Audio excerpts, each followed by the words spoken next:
Hello dear students, मैं दीपक कुशवाहा अपने YouTube channel अ maths world में आप सभी का स्वागत करता हूं। बच्चों, आज हम बीजीय समीकरणों का हल आंकिक विधियां चैप्टर के पार्ट 2 की शुरुआत करने जा रहे हैं। इसके पहले वाले पार्ट में हमने आपको बताया था कि जो बीजीय समीकरण हैं उनको हल करने की आंकिक विधियां क्या होती हैं और आंकिक विधियां कितने प्रकार की होती हैं। जो बीजीय समीकरण है वो क्या होती हैं उनके बारे में हमने आपको बताया था, और किस प्रकार की समीकरण को हम आंकिक विधियों के द्वारा सॉल्व करते हैं इसकी भी चर्चा हमने पार्ट 1 में की हुई थी। अगर आपने पार्ट 1 वीडियो अभी तक नहीं देखा है तो उसका लिंक डिस्क्रिप्शन में है। इस चैप्टर को बेहतर तरीके से समझने के लिए, इस चैप्टर की रूपरेखा को समझने के लिए आप पार्ट 1 का वीडियो जरूर देखें। बच्चों, समीकरणों को हल करने की जो आंकिक विधियां हैं उसके हमने आपको 4 प्रकार बताए हुए थे, जिसमें पहला पार्ट हमने आपको बताया था क्रमिक विभाजन विधि, जिसको इंग्लिश में कहते हैं सक्सेसिव बाइसेक्शन मेथड। दूसरा प्रकार हमने आपको बताया था रेगुला मिथ्या विधि, जिसको इंग्लिश में कहते हैं रेगुला फाल्से मेथड। तीसरा आपको बताया था हमने, तीसरी विधि बताई थी न्यूटन रैप्सन विधि, जिसको इंग्लिश में हम न्यूटन रैप्सन मेथड कहते हैं। और फोर्थ हमने आपको बताई थी विधि गॉस विलोपन विधि।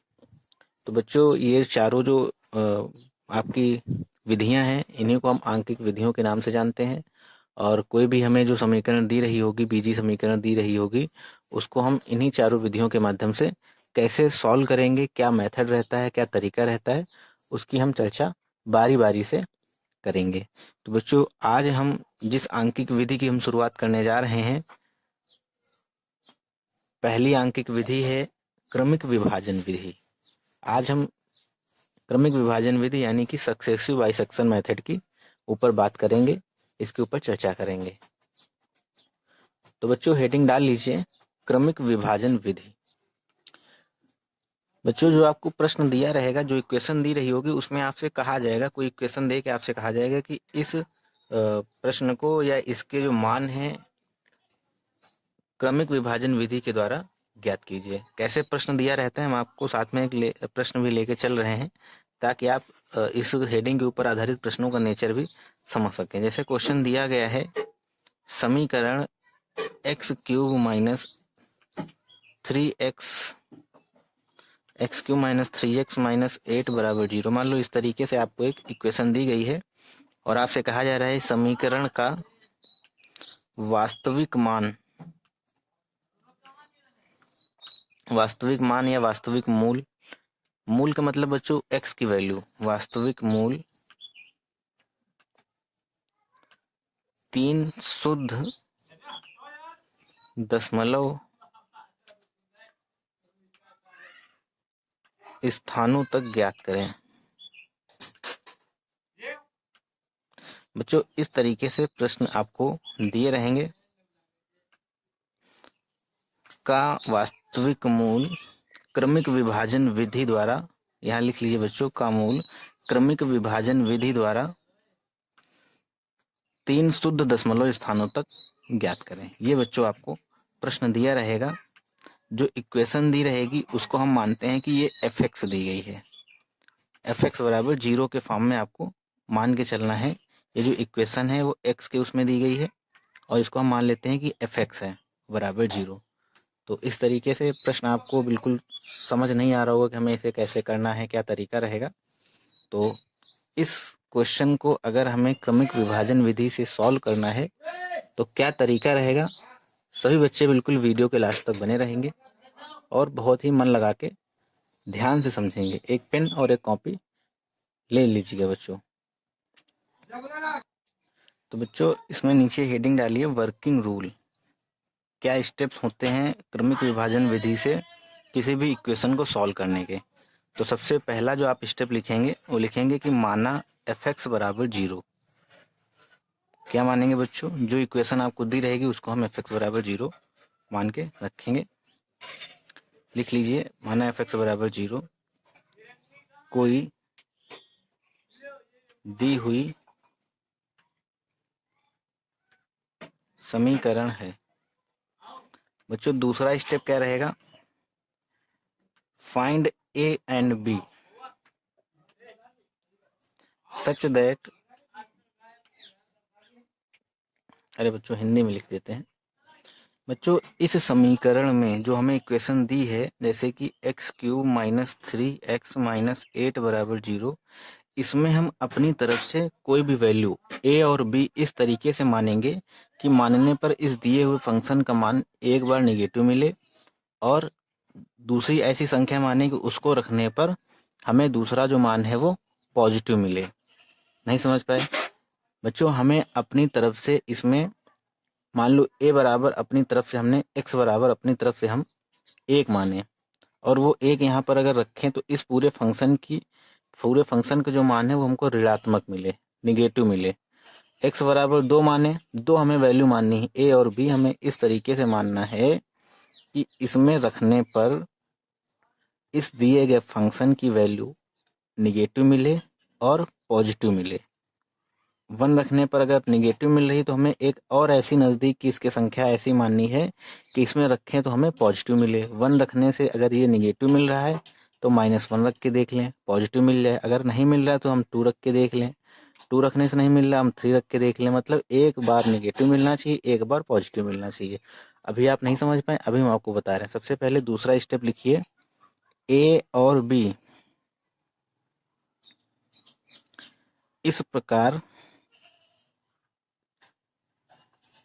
माने कि एफ ए का जो मान है एक बार 0 से छोटा मिले और एफ बी का मान जो है 0 से बड़ा मिले। कहने का मतलब एक बार जो मान मिले वो नेगेटिव मिले और एक बार जो वैल्यू मिले एफ एक्स की वो पॉजिटिव मिले। या एफ ए और एफ बी का हम आपस में जब मल्टीप्लाई कराएं तो उसकी जो वैल्यू आए वो 0 से छोटी आए।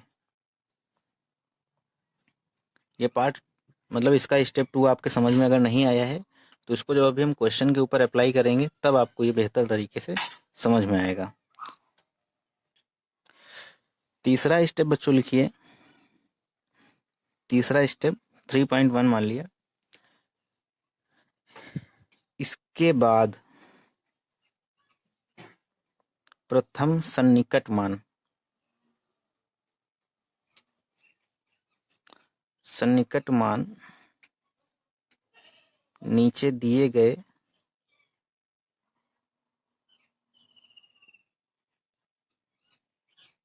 सूत्र से ज्ञात करें।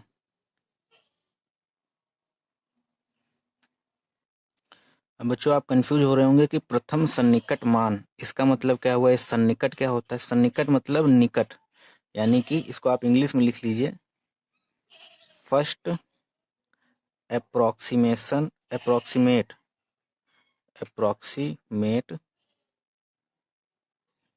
Value of the root, first approximate value of the root.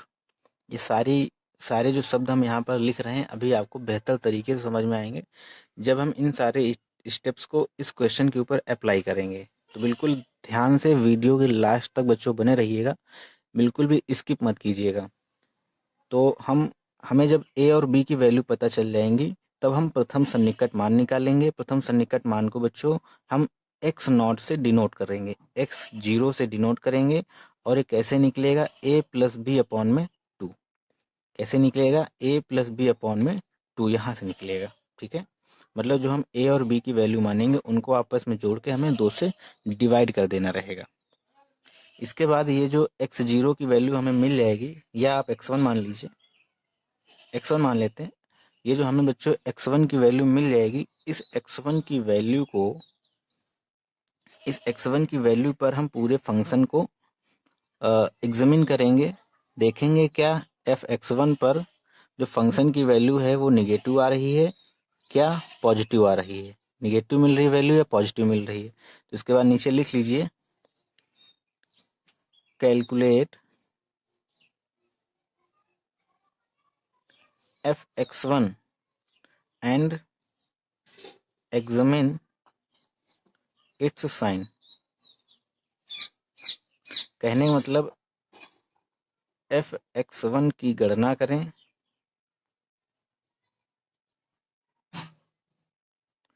तथा दिए तथा प्राप्त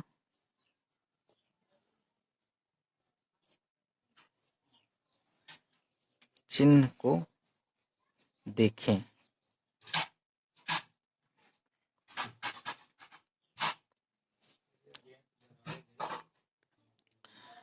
बच्चों, अगर fx1 की वैल्यू जो है नेगेटिव आई है तो हमें क्या करना चाहिए, अगर fx1 की वैल्यू पॉजिटिव आई है तो हमें क्या करना चाहिए। तो इसके लिए आप यहाँ पे डालिए, ये पॉइंट नंबर 3 रख लीजिए और इसके बाद पॉइंट नंबर 3.1। मान लीजिए fx1 की जो वैल्यू है वो 0 से बड़ी है, यानी कि हमें वैल्यू जो है वो पॉजिटिव मिली है। तब इक्वेशन के जो रूट रहेंगे वो x1 और b के बीच में लाई करेंगे। लिख लीजिए, roots lies between x1 and b। अगर बच्चों ये जो fx1 की वैल्यू जो हमें मिली है वो पॉजिटिव मिली है, तो जो रूट्स रहेंगे वो x1 और b के बीच में लाई करेंगे, क्योंकि जो b है वो निगेटिव है। और अगर बच्चों ये आप सारी बात अगर अभी नहीं समझ पा रहे कि निगेटिव कैसे है पॉजिटिव कैसे है, तो अभी हम जब क्वेश्चन पे अप्लाई करेंगे ना इस मेथड को, तब आपको पूरी तरह से समझ में आएगा। बच्चों ये हम आपसे गारंटी ले रहे हैं कि आपको समझ में आएगा, बस आप बने रहिएगा। यहाँ पे एक लाइन और नोट कर लीजिए कि एफ ए और एफ बी का जब हम मल्टीप्लाई करेंगे तो जरूरी नहीं कि वो 0 से बड़ा है, छोटा भी आ सकता है। छोटे का मतलब निगेटिव और बड़े का मतलब पॉजिटिव। ये सारी चीज़ें भी आपको सब समझ में आएंगी।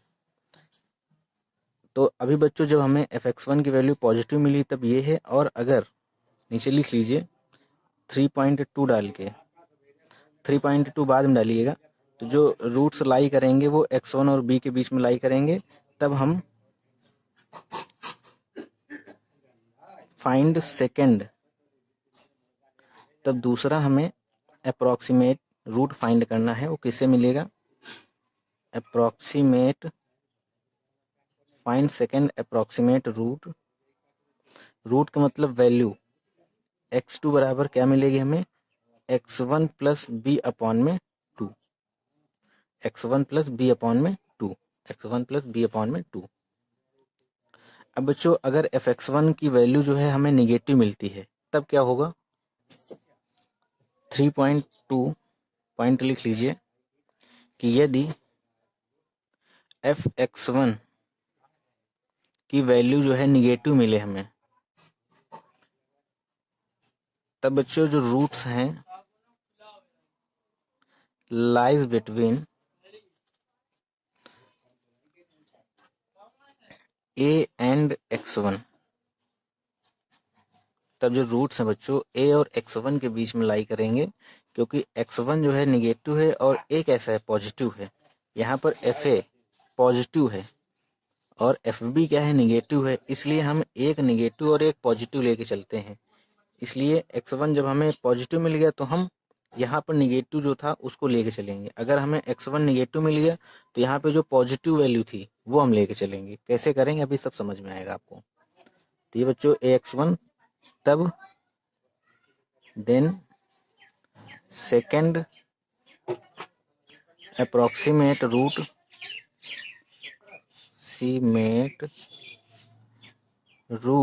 Is given by, approximate root का मतलब सन्निकट मान। द्वितीय सन्निकट मान किस तरीके से मिलेगा हमें, x2 बराबर a प्लस x1 बटा में 2। इसी तरीके से बच्चों ये जो प्रोसेस है ये कंटिन्यूअसली चलता रहता है जब तक हमें बिल्कुल शुद्ध वैल्यू नहीं मिल जाती दशमलव के 3 स्थानों तक, तब तक हम इस प्रोसेस को आगे बढ़ाते रहेंगे। आप नीचे लिख लीजिए, calculate fx2 and repeat step 3.1 and 3.2 until, जब तक कि हमको required accuracy of root. Hindi वाले बच्चे लिख लेंगे आगे कि कैलकुलेट एफ एक्स टू को हम कैलकुलेट करेंगे और स्टेप 3.1 और स्टेप 3.2 इन दोनों को हम रिपीट करते रहेंगे। तब तक रिपीट करेंगे इस प्रोसेस को जब तक हमें दशमलव के जितने स्थान तक बोला गया है क्वेश्चन में उतने स्थान तक हमें शुद्ध वैल्यू नहीं मिल जाती है। अब बच्चों इसके ऊपर हम एक बेस्ट आपको क्वेश्चन कराते हैं। सभी बच्चे पहले इसको नोट कर लें, फिर से नोट कर लें। हम एक बार फिर से आपको समराइज कर दे रहे हैं। बच्चों मान लिया कि एफ एक्स बराबर 0 कोई एक दी गई इक्वेशन है। हमें ए और बी इस प्रकार से मानने हैं कि अगर हम ए की वैल्यू दिए गए फंक्शन में रखें तो हमें एक बार पूरे फंक्शन की वैल्यू जो है वो पॉजिटिव मिले और एक बार दूसरी वैल्यू ऐसी रखनी है जिसको रखने पर हमें फंक्शन की वैल्यू नेगेटिव मिले। और हम अगर आपस में दोनों का मल्टीप्लाई करें तो स्वाभाविक है कि 0 से या तो छोटा आएगा या बड़ा आएगा। इसके बाद बच्चों हम प्रथम सन्निकट मान निकालेंगे नीचे दिए गए सूत्र से। जो ए और बी हैं, प्रथम सन्निकट मान कैसे निकलेगा, बस x1 बराबर में a प्लस बी अपॉन में 2। ये जो बच्चों हमें ए और बी की वैल्यू मिलेगी, ये जो इंटरवल मिलेगा, अंतराल मिलेगा, ये एक इसका जो कम से कम एक मूल है वो इस अंतराल में लाई करेगा। इसलिए हम ये अप्रॉक्सीमेट वैल्यू निकालते हैं a प्लस बी अपॉन में 2। इसको कैलकुलेट कर लेंगे। इसके साइन को हम देखेंगे किस तरीके से साइन हमको मिला। अगर ये f(x1) की वैल्यू जो है अगर पॉजिटिव हमें मिलेगी तो इसका जो रूट है x1 और b होगा। और find second approximate root, x2 बराबर x1 प्लस b हो जाएगा। और इसके बारे में भी हम आपको बता ही चुके हैं, तो इसको स्पीड से नोट कीजिए। वही बच्चों क्वेश्चन हमने फिर से लिया हुआ है जो हमने आपको वहाँ पे दिखाया हुआ था। क्वेश्चन है समीकरण x³ माइनस 3x माइनस 8 बराबर 0 का वास्तविक मूल क्रमिक विभाजन विधि यानी कि सक्सेसिव बाइसेक्शन मेथड के द्वारा 3 शुद्ध दशमलव स्थानों तक ज्ञात करें। तो बच्चों आपको जो हमने वर्किंग स्टेप्स लिखाए हुए हैं उनको पहले एक पेज पे ओपन करके रख लीजिए, सामने रख लीजिए और हम बारी बारी से करते जाएंगे तो आपको समझ में आता रहेगा। सबसे पहले हमने आपको क्या बताया था कि माना एफ एक्स बराबर 0। तो एफ एक्स बराबर 0 यानी कि बच्चों एफ एक्स के प्लेस पे हमें कौन सी इक्वेशन दी गई है, एक्स के फॉर्म में x³ माइनस 3x माइनस 8 बराबर में 0।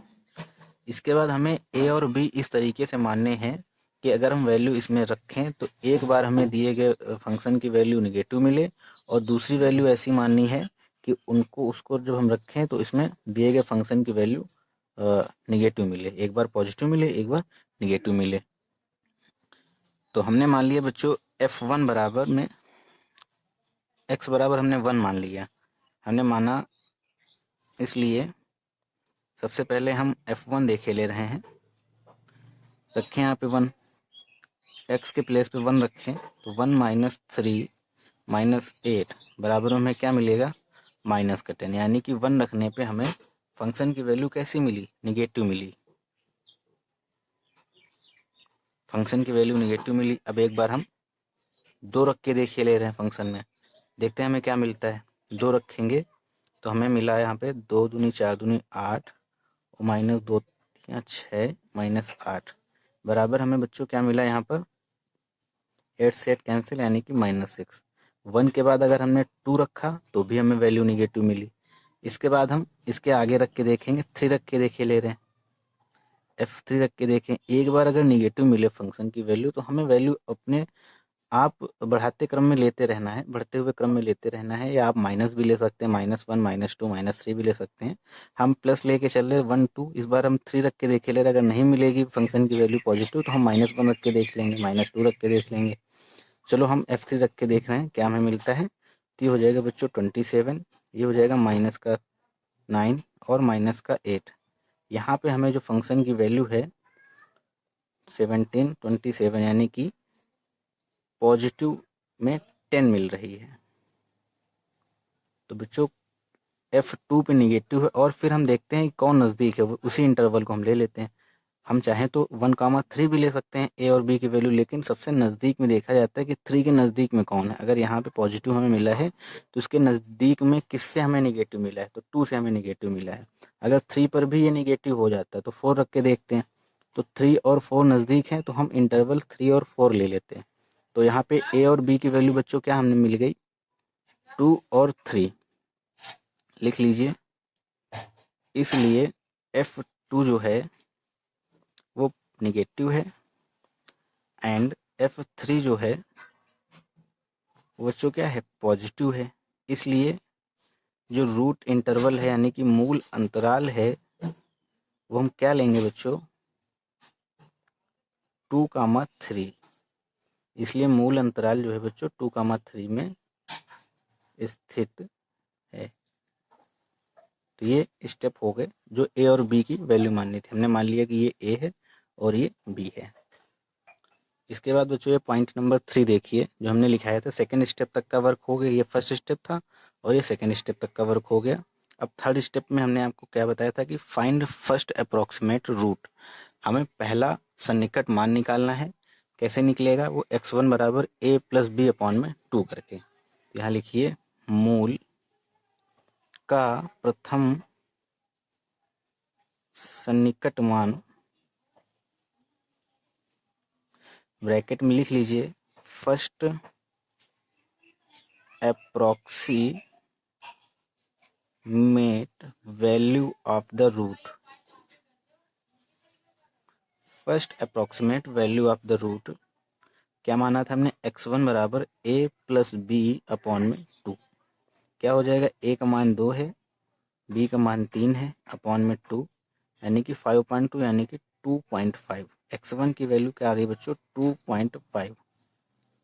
हमें इसका जो मान ज्ञात करना है वो 3 शुद्ध दशमलव स्थानों तक ज्ञात करना है। यहाँ पर तो एक ही दशमलव स्थान तक है, 2.5 दशमलव के बाद केवल एक ही वैल्यू है यहाँ पर।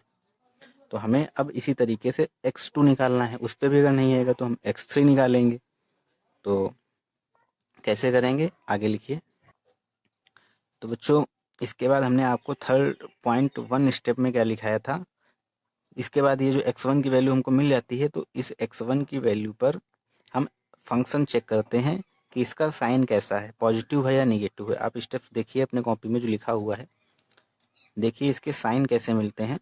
तो स्टेप पॉइंट 3 नंबर 1 3 मतलब स्टेप नंबर 3.1 में हमने आपको लिखाया है, यदि fx1 की वैल्यू जो है वो 0 से छोटी है, सॉरी बड़ी है, तब जो रूट रहेगा वो किसके किसके बीच में लाई करता है, वो x1 और b के बीच में लाई करता है। तो कैसे करेंगे, सबसे पहले इसको हम चेक करते हैं, फंक्शन निगेटिव मिलेगा कि हमें पॉजिटिव मिलेगा। तो x1 की वैल्यू 2.5 है तो लिखिए f2.5 बराबर क्या होगा, यहाँ पे वैल्यू रखिए 2.5 दिए गए फंक्शन में। तो ये हो जाएगा 2.5 का whole cube minus 3 into 2.5 minus 8। तो बच्चों इसका जब हम होल क्यूब ओपन करेंगे तो क्या होगा, ये होता है 15,625 यानी कि 3 अंकों के बाद ही दशमलव लग जाएगा। तो 15.625 माइनस का 75 यानी कि 7.5 माइनस 8। तो इसको आपस में हम जोड़ घटा लें, देखते हैं क्या मिलता है। तो बच्चों इसको सॉल्व करने पर दिए गए x1 पे जो वैल्यू आई है वो क्या आई है, पॉजिटिव वैल्यू आई है। कैसी वैल्यू आई है, पॉजिटिव वैल्यू आई है। और निगेटिव किस पे थी, f2 पर निगेटिव थी, यानी कि a पर निगेटिव थी। तो इसको हम क्या मानेंगे, इसको हम b मानेंगे। ये एक सॉरी हाँ ये इसको अब हम, ये पॉजिटिव आई है तो इसको हम मानेंगे b, और निगेटिव किस पे थी, f2 पर, तो ये होगा a। अब हमें द्वितीय जब सन्निकट मान निकालना है, यहाँ सही लैंग्वेज में आप लिख लीजिए, जबकि f2 कैसा था, उस पर हमें वैल्यू निगेटिव मिली थी, दैट इज निगेटिव। तो इसलिए जो मूल होगा किसके किसके बीच में लाई करेगा, निगेटिव और पॉजिटिव दोनों हमें लेके चलना है, यानी कि 2 और 2.5। ये इसका हमें कोई यूज नहीं करना, बस इससे हमें चेक करना रहता है कि वैल्यू पॉजिटिव मिल रही है निगेटिव मिल रही है, बाकी इसका हमें कोई यूज नहीं है। तो मूल जो है इसी तरीके से लिखना है, मूल अंतराल, इसलिए मूल अंतराल क्या होगा बच्चों, 2.2 कॉमा, एक बार निगेटिव लेंगे एक बार पॉजिटिव लेंगे, 2.5 के बीच में है।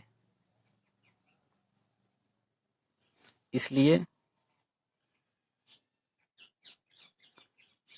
मूल का दूसरा सन्निकट मान या द्वितीय सन्निकट मान लिख लीजिए। इसलिए मूल का अगला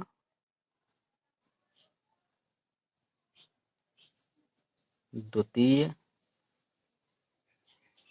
सन्निकट मान क्या होगा बच्चों, x2 बराबर इन दोनों को ऐड करके और 2 से डिवाइड करना है हमें। 2 + 2.5/2 तो ये हो जाएगा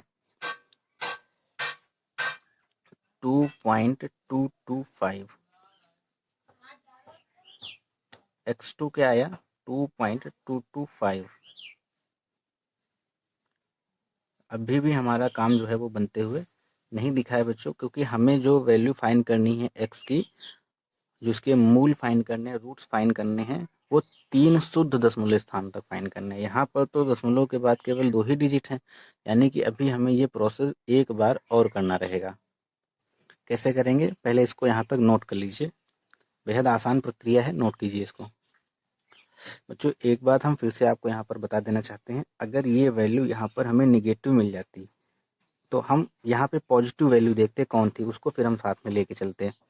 तब यहाँ पर हम 3 लेके चलते, इंटरवल 3 लेके चलते। अभी यहाँ पे हमें वैल्यू मान लो ये निगेटिव मिल जाती तो पॉजिटिव वैल्यू किस पे थी, पॉजिटिव वैल्यू 3 पर थी, यानी कि बी की वैल्यू 3 है। तो हम मूल क्या लिखते हैं यहाँ पे, इसको पहले लिखते निगेटिव वाले को और पॉजिटिव वाले को बाद में लिखते, फिर दोनों को आपस में ऐड करके 2 से डिवाइड करते, तो वो हमारा सेकेंड अप्रॉक्सीमेट वैल्यू मिल जाती, सेकेंड अप्रॉक्सीमेट रूट मिल जाता। अब हम इसी तरीके से x2 की वैल्यू हमें मिल गई है। अब इस x2 पर दिए गए फंक्शन को हम चेक करेंगे, ये हमें पॉजिटिव मिलेगा या निगेटिव मिलेगा।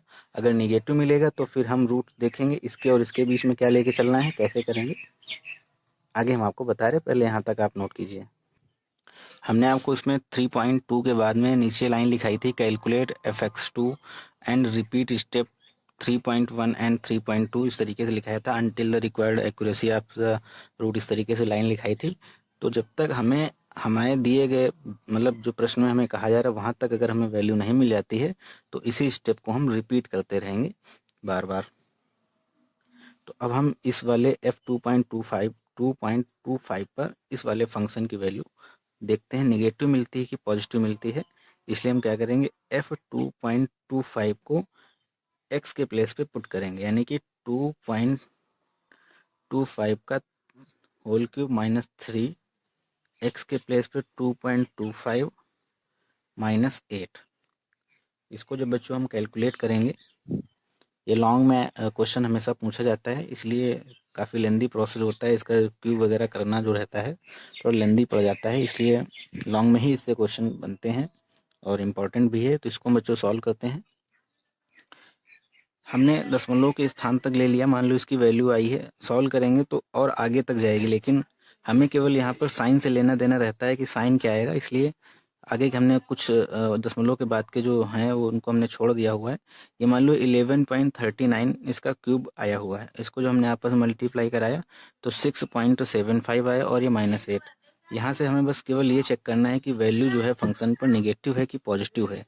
यहाँ जब इसको हम सॉल्व करेंगे, घटाएंगे, तो हमें घटाने पर जो वैल्यू मिल रही है वो मिलेगी माइनस का 3.36,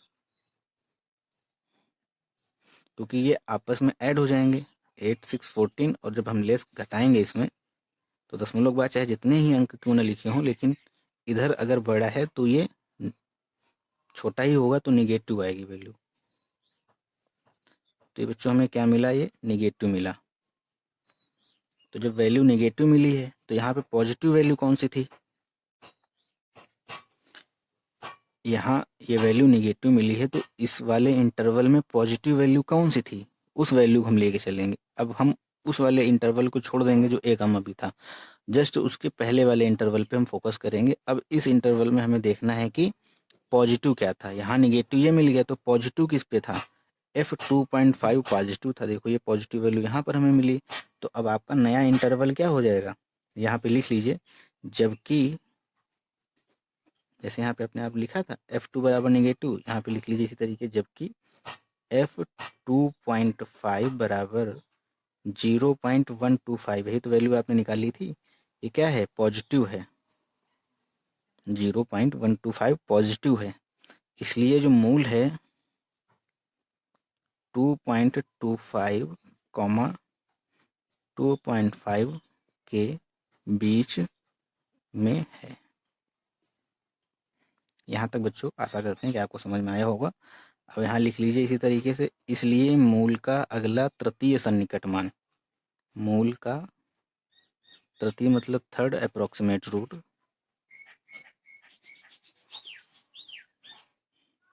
क्या होगा बताइए बच्चों। x3 बराबर, x2 था तो x3 बराबर क्या हो जाएगा, 2.25 प्लस 2.5 अपॉन में 2।